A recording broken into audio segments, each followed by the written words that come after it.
Hi, in this video I'm going to be talking about terrains in Unity 3D. More specifically, how to modify them while your game is running, with code. Unity 3D provides some basic methods for editing the terrain while the game is running, so it is possible, but the methods are basic and require you to write some middle layer of code to manage them effectively and to avoid any errors. What I've done is written a library that does all this code for you and gives you some easy to use methods that allow you to edit the terrain without worrying about massive arrays or out of bounds errors. And so in this video I'm going to be talking about how to use this library I've created and general information about the terrains in general. Firstly, we're going to create a new project in Unity so I can show you the basics before we get into the library. So go to File, New Project, select a location for your project, and import the package terrainassets.unity package. This gives us some useful textures, nothing more. Now that we are in our new project, go to Game Object, Create Other, Cube. This cube is going to serve as our ground plane, so we can sort of judge the position of other things in the world. It's more of just a guide. So I'm going to call this cube ground plane. And then for position, I'm going to set it to x0, z0, y0 for now. And then the scale, I'm going to make it 256 by 256 by 1. And I'm going to want to drop it down to -1 so it's below. Again, this is just a guide. Next, we're going to actually create the terrain. So go to Create Other and go down to Terrain. This creates a new terrain, and as you can see, it's huge and it's not where we want it to be. To move a terrain, you can use the position values to change the size and other properties of the terrain. Make sure you have terrain selected and go along to this button at the end, which I'm going to call Terrain Options. And if you go down to Terrain Width, Terrain Length, and Terrain Height, this is where you change the size. So I'm going to change these to match our ground plane, so that'll be 256 by 256. Notice it changes. And for the height, just for simplicity, I'm going to make that 256 as well. Terrains use their center as the origin for their axes, while most things in Unity tend to use the bottom left corner. So to move this into position, we're going to need to move it to -128 by -128 because that's half the size. And now it's directly over our ground plane. And because they are the same untextured texture, it's difficult to see. So first we're just going to add a default texture. So go to the Textures panel, Edit Textures, Add Textures, choose a texture, and here we have textures that were imported in that package, which is why I re-imported it. So I'm going to choose Grass brackets Hill, Add. So now the texture is applied to the terrain. It's still quite dark here and it's difficult to see what's going on. So I'm going to create the light. So create other directional light. I'm going to set this so it's centered in our map and it's up by 100. I'm going to rotate it down a tad. I'm going to pull up the intensity. There we go. We've now created GM Flatgrass in Unity. What we have here is a terrain instance. And when we go down to terrain in the hierarchy, we have various tools to deform the terrain. This one is more of just a general brush, which is self-explanatory. If I move this from textured wire to just textured, it looks ugly, but you can see what it does. It raises the height. The second tool along allows you to be more specific. You can set in an exact height here, say 10, and wherever you click it will raise it to that height. You can also set it to flatten the map so every point is at that height, or you can set it back to 0, which is useful for clearing any changes you have. When it comes to textures, you can paint textures onto the terrain, but you have to apply textures to them first. At the moment we just have the grass texture. We can add more by going to Edit, Add Texture, selecting the texture, and choosing more. So I'm going to do this. I'm going to do it for grass, rock, and good dirt textures. Now we can select them, choose a brush, and just literally paint on. Later on we're going to need to use these textures when we're using the library. So remember, we have 3 textures, but counting starts at 0. So this would be texture 0, this would be texture 1, this would be texture 2. So these tools allow us to change the terrain while the game isn't running. We can do it while the game is running, but only in the editor. When you distribute your game and you want to be able to change aspects of the terrain while the user is playing your game, you won't have the editor to change the terrain, so you're going to have to do it with code. So now we're so close to actually modifying the terrain. Nearly there. But I'd like to take a minute, just sit right there, and I'll tell you a story about coordinate system. The main headache when using terrain systems in Unity is the difference in the coordinate systems the world uses and the coordinate systems the terrain uses. For example, point 0, 0 of height 1. So XYZ, that'd be 0, 1, 0. This is world space. So, which is pretty much what you've been used to if you've used Unity before. You move anything in the editor or with the code you're using world space. Terrains muck this up a bit because although you can place the general terrain object in world space, the terrain uses its own coordinate system, which I call terrain space. For example, if you have a terrain that's 100 by 100 in world space, but the resolution is set to 1000, well, you're trying to reach a certain point in the terrain.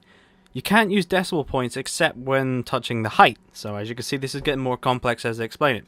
So you can't use decimal points when trying to find an XZ point in terrain. It only does integers.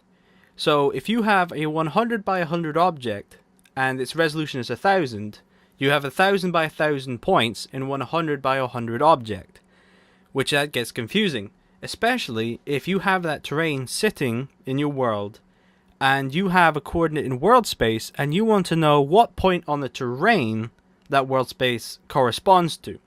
So you need to translate between the systems. So there's a resolution problem, but also if your terrain isn't sitting at 0, 0, if you have a terrain sitting over else, you have a translation problem there as well.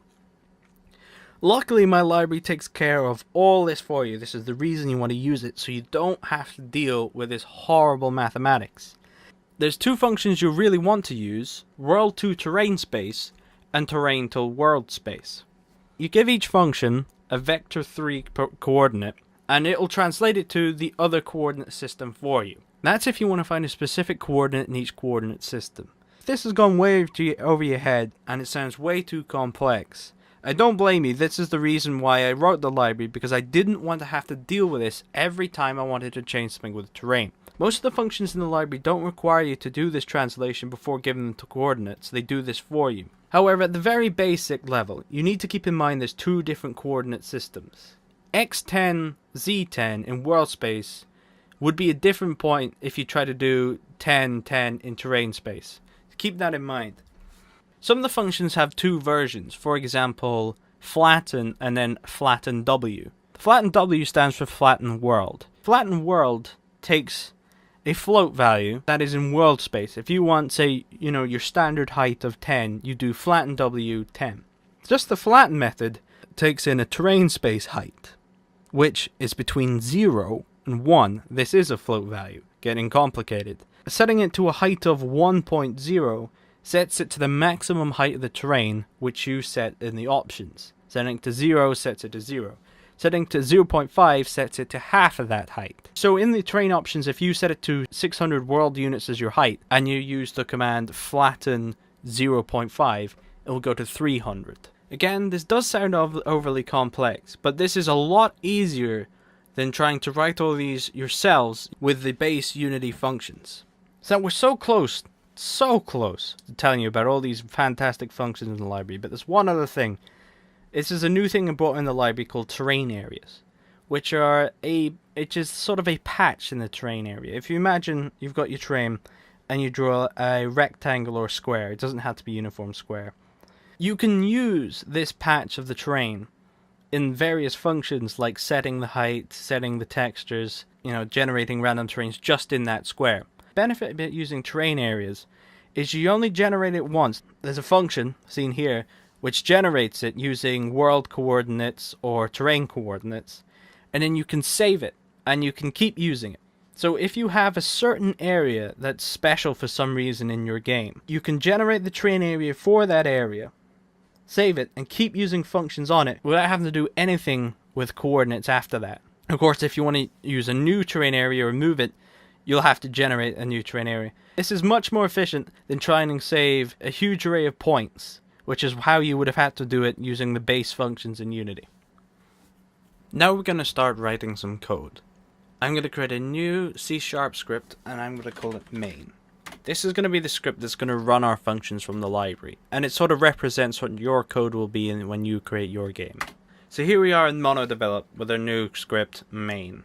To prove it all works, in the start function I'm going to write debug log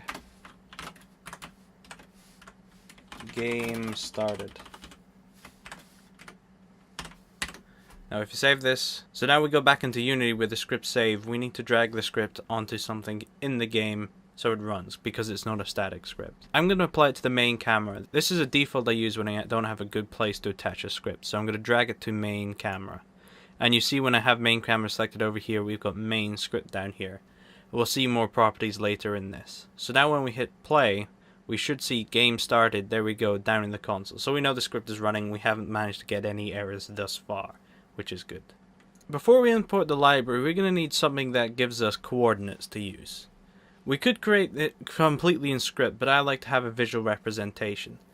So first off, I'm going to go back into Unity here, and I'm going to create another cube. And I was going to say this is a huge cube, but just we're really close. So I'm going to set it to 0, 0, 1. So it's directly in the center of our map here. This cube would be what we use to generate coordinates for testing our library. We could write code that moves it with like keys, or this could imagine this is a character in your game, but I'm just going to use, while the game is running, the editor to move it about, just because it's a quick way of moving it about. The problem is this cube, if this is going to represent our player, it doesn't have much character to it, so I'm going to call upon the fine acting talents of Tobias Funke to help us out here. So there we go. Now we have something much better than a cube. We have Tobias. And I'm going to rename the cube to Tobias. He's still going to be the one that generates our coordinates. So now we need a way to reference Tobias in our script. So we go back over to the script. And we're going to create a public game object. I'm going to call it Tobias. Now jump back over to Unity and go to our main camera where the main script is. And notice down here we have the Tobias entry because it's public. So now I'm just going to drag Tobias over to here. To test that everything's working fine so far, in our update, we're going to paste the code if input key down 1. This will trigger if the number 1 key is pressed on a keyboard, and it checks every frame. So now I'm going to put in this line. So Tobias.transform.position gives us a vector 3 with his current position in. So let's give this a test. We go on the game and we run it. The game is now running, game started. I press 1. Tobias is at 0.7, 2.5, 4.8. We can move Tobias around while the game is running in the editor. So if we move him over here, move him over there, and then click back into the game view, press 1 again, notice he's at a different coordinate. So we can move things about while the game is running, but only in the editor in this way. Once we stop playing, Tobias will move back to his original position. So now we have something to generate coordinates. Now it's time to actually use the library. So drag terraincontrol.cs from wherever you downloaded it from, or if you imported it, it should already be in there. I'm going to drag it down to assets. This is an important note here. Because terrain control is written in C#, you won't be able to interface it with it if your code is written to JavaScript. There is a workaround, and that is you drag it into the standard assets folder here. You can still reference it, and because it's in standard assets, it gets compiled first, so you can use my C# library with your JavaScript code. The downside here is when you're coding in MonoDevelop, it doesn't pick it up as with the usual script, so you might not get autocomplete. You could probably change this in the options, but I haven't found the option to do it yet. So just right now, I'm going to keep it in my assets folder so I can use autocomplete. So now we're going to need to apply the terrain control script to something in our game. You don't have to apply it directly to the terrain. You could apply it to another object. As long as you tell the script what terrain you want to run it on, it should be fine. So I'm going to apply it to our main camera as well. So now we've got the main camera, we can see terrain control is now applied as well. And it has a public variable called ter, which stands for terrain, which is the terrain we want to use. So if we drag our terrain from the hierarchy down here, Now the script knows what terrain we want to use. In the future I'll be adding multiple terrain support, so if you have multiple terrains in your game you'll have functions that work on both of them. Right now it's just one terrain at a time, which you can change during runtime. Now it's applied, we need to reference it in our main script here. So first off, we're going to create a public of type terrain control, and we're going to call that TC, which is what we're going to reference from this point forward. Now we need to initialize TC as something. We do it in the editor, and now TC as being a public variable, we could drag the script to it, but we're going to do this one in code so I can show you it. What we're going to do is we're going to use, after start, this line of code here, which is get component of type terrain control. And this will look at all the components applied to the current game component, which is main camera.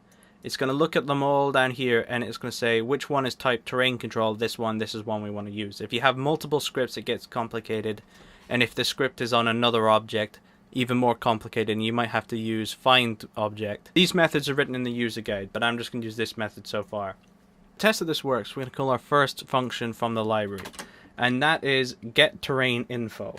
And it's a really simple script. All it does is print interesting things about the terrain. So now if we go into the game, we've got no errors in our code so far. We run it. Game started.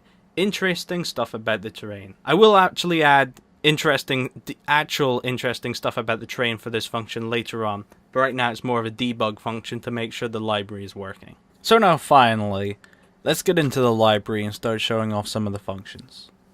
So in Unity we're going to go back into monodevelop, and we're going to create a new key down if statement. So let's just copy this one, and we're going to set this one to key 2. Now we're going to reference TC, which is what we've set the terrain control instance to be, dot, and here we have all the functions we can use. First one I'm going to show you is the most simplest, which is flatten. And as I've said before, we have the flatten and flatten W for flatten world. We'll go with flatten W first, because that makes the most sense. And this takes in a float, which is a world height. So we're going to set everything to be a height of 2. So 2.0 F. Save this. Go back into Unity. Run it.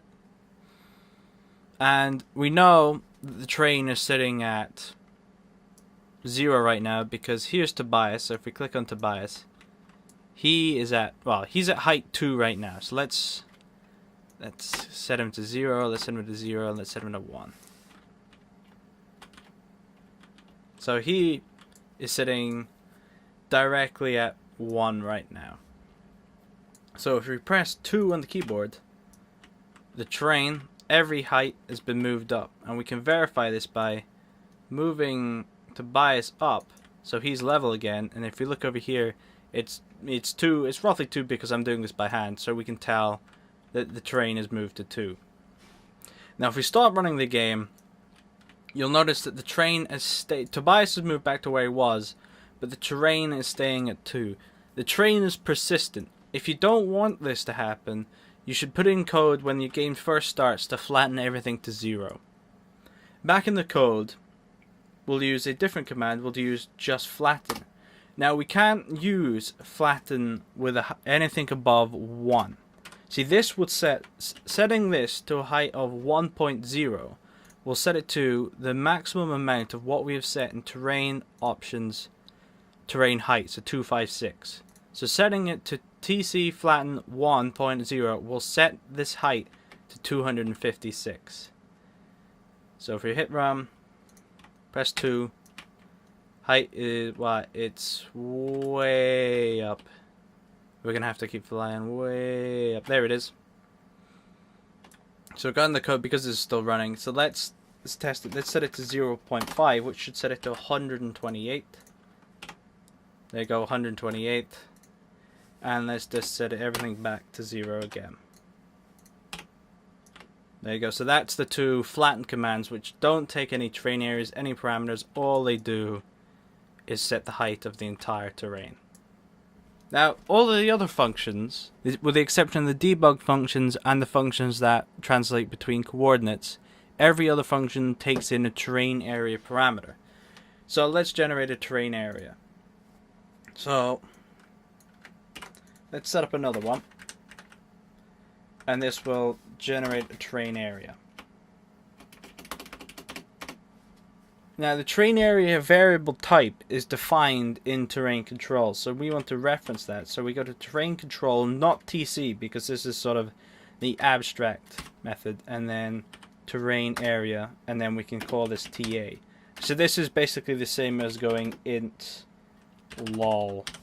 It's setting a variable type and then a name. The variable type is terrain area, but it resides inside terrain control. If you wanted, you could muck about with namespaces and you wouldn't have to do this, but I like this way of doing it. So now we need to initialize our terrain area TA to actually have data. This is done. We could do this on one line, or I've started here on the second line. So we're going to call the function from TC terrain area from world. And we can see the parameters. It takes an X and a Z coordinate, that's from the world space, and a size coordinate. If you want to use terrain space, you can use the actual constructor for the terrain area, which you can see in the source code. So let's start here.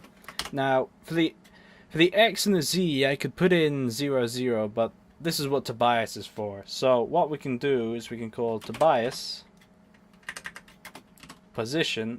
transform position X, and we copy that. Z, so there we go. It'll start with the origin, its bottom left corner, where Tobias is. I'm going to give it a size of 8 by 8.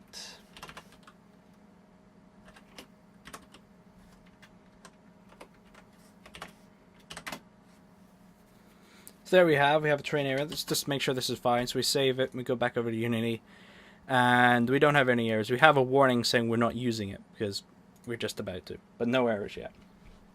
So let's do something with this. Let's use like the most basic command, set height. So TC set height, and there's 3 commands here: set height, set heights, and set height W. Ignoring set heights for now, we'll come back to that. Set height and set height W set everything in a terrain area to be a set height. And set height W would be to a world coordinate, and set height would be to a terrain coordinate. So we're going to use set height W, and it needs the terrain area we're going to use, so that's TA. And then the height, we're going to set that to be something low but noticeable, so 3.0f, which is 3 times the height of Tobias. So we save that, and this is set to key 3, back in Unity, no errors, hit run. Here's Tobias now, which is 0, 0 here. So we hit 3, and see, here we go, we've got a terrain area. It's bottom left corner starting where Tobias is, and going up to a height of 3, and 8 by 8. So if we go to textured wire, it's a wee bit difficult to see. We figured out a wireframe, a bit easier. Now, there you go. Now I'm going to use the command I've got set to 2 to flatten the terrain again. I'm going to keep coming back to that. The next command I want to talk about is a fun command called randomize area. So if we get rid of this command, which we don't need, we go to randomize area. And this takes a minimum height, a maximum height, and then the area to use, and a variable for smoothness. So we'll set, so we can see a minimum height of 0.1, a maximum height of 0.3. These are floats, and these are terrain space. If you wanted, you could use the world to terrain space if you needed it to be an exact height in world space. And then the area, which we already have, which is TA, and then a smoothness factor. The higher this is, the smoother it would be. I'm gonna set it to 5. And then save this, back to the Unity, no errors, run the game. And then this is set to key 3, so I'm clicked in the area, press key 3, and we have, wow, that's pretty insane. And the reason being here is the minimum height and the maximum height are quite a while away from each other, because 0.1 to 0.5, that's that's a huge jump because remember the terrain space only goes from 0 to 1. So we're going to set it to 0. Let's go with just 0.0 and 0.01. And we'll leave the smoothness factor as it is. Back to the game. Press the 3 again. And look at this. Depending on what you want. Maybe you want huge crazy heights. But look, I think this is really nice. Again, it's the terrain area starting where Tobias is.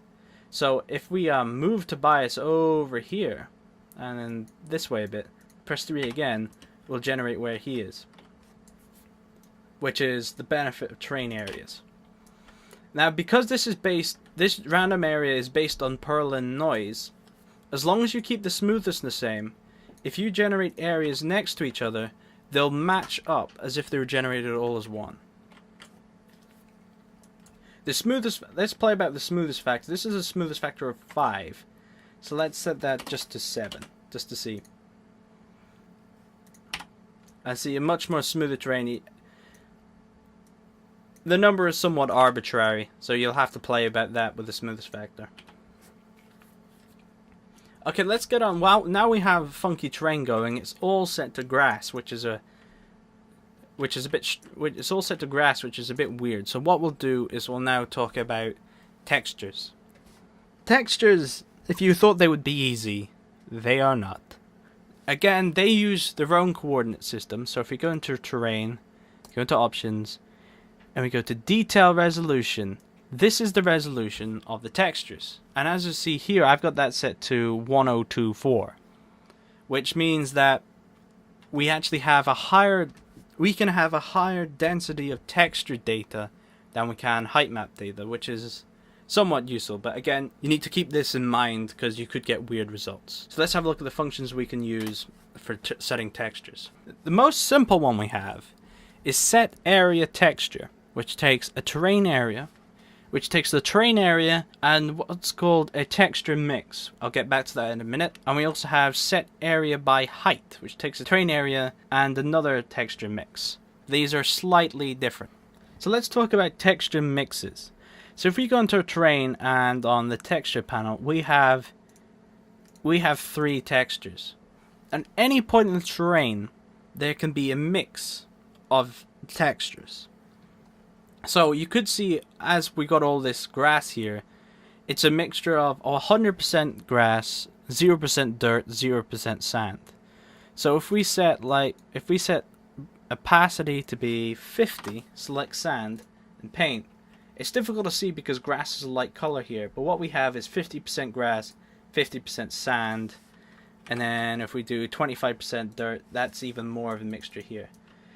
So if you want to generate it with this code, it's a wee bit complex because it's a mixture of things, even if it's one solid color. So if you want to use multiple textures, remember it's a mix. So what we do is, let's go to the code, set texture TA, and for our texture mix, what we're gonna do is it's a new float. It's a new float, and we have 3 textures, so we need to set in 3. So if we're going to go with 100% grass, it'd be 100%, 0%, 0% for each texture. So 100% grass, 0% dirt, 0% sand. But we don't, let's go with a 50-50 dirt grass mix.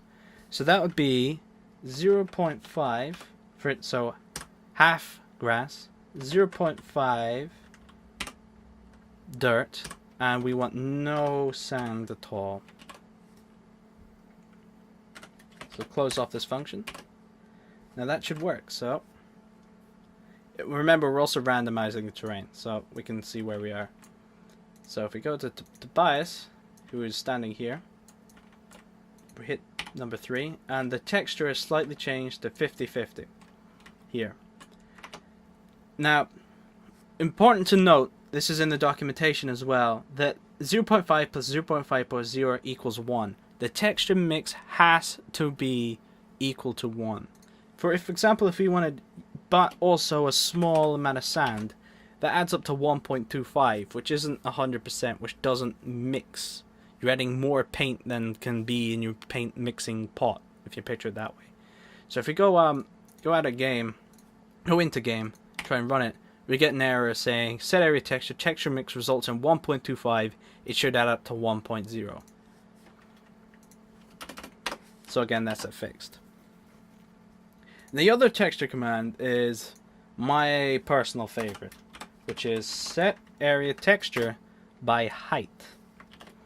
Now this is complex because it's doing some very complex things in the back end, but it's very powerful. So again, it takes the texture area and takes in a different sort of texture mix. Again, it's a float, but it's a two-dimensional float array. So it's a two-dimensional float array. So here we are, we have the command written in. And this looks a bit different. It's because it's 2D, imagine these as sort of batches. And let's start at the beginning. This segment here, the left number is the height, the right number is which texture. So it means at height of 0, we want texture 0, which is grass. Then at a height of 2, we want texture 1, which is dirt. And a height of 5, we want texture 2 is sand. So what happens if it's, say, in between these two? Well, then it will blend it. Same with 2 and 5. It will blend between 1 and 2 as it goes up to 5. So we take off this command that's commented out, and we'll see how this works. Now it didn't work much because our height doesn't go up to that, so we need to change the generation. These numbers here are world space. Okay, here we go. This sort of works well. Notice it's grass down here, fading up to rock, and then sand. Still not that obvious, so let's... I'll tell you what, let's make the area bigger. Let's go for a 32 by 32 area. Okay, there we go. Now notice, it's grass down in the bottom, fading up to rock, and then to sand. And then obviously all these numbers for you to play about with. And that allows for making almost procedural terrain if that's what you wish. Let's crank the smoothness up to 20. There we go, lovely smooth terrain. I can see that. You can see it really working just now. So that's the texture commands. There's plenty more commands I'm not going to get into. They would be quite difficult to explain if you're new to all this. So I recommend getting in game and actually coding, and when you find something that you need to do with the terrain, you'll probably find a command in the library that does what you need to do, or at least helps you on your way, where you have to code some extra logic around it. If you do hit a brick wall and are needing to do something really funky with the terrain that the library doesn't seem to help you with, you can always go and look up the original Unity documents and see the base functions which my library uses, so you could sort of circumvent it and go down to the lower level and try it that way. Basically, this video was a quick guide to using runtime terrain modifications. Not everything you need to know, just an introduction so you know where to start. There's plenty of help out there, and I will be adding to my library over time with multiple terrain supports, looking at fixing bugs. Thanks for watching. I wish you the best of luck in making crazy terrains for your great games. Thanks.